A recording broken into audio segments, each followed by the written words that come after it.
Ja, aber der hier spricht wieder der Läusel, der Hoferläusel. Silvester ist voll schön, da gibt's immer Neuanfang. Wobei Silvester habe ich eigentlich noch nie so leiden können. Habe ich als Kind schon zu meiner Mutter gesagt, du Mama, ich mag Silvester nicht, habe ich gesagt, und ich mag die Raketen nicht.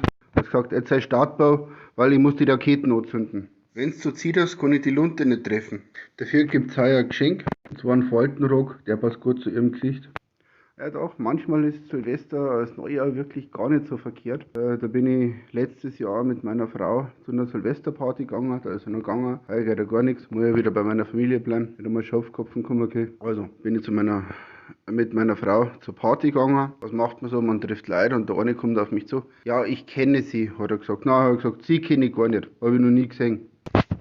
Ja, und um 12 Uhr dann, was man halt so macht, man stoßt an und da kommt wieder der Preisenschädel, also der Depp halt, wieder daher und sagt so, Prösterchen. Habe ich gesagt, ich kenne sie zwar immer noch nicht, noch nie gesehen, aber ihre Geldforderung ist verjährt. Habe ich auf die Uhr geschaut. War das so. Also, alles Gute wünscht euch der Hofer und einen guten Rutsch ins neue Jahr. Aber dere.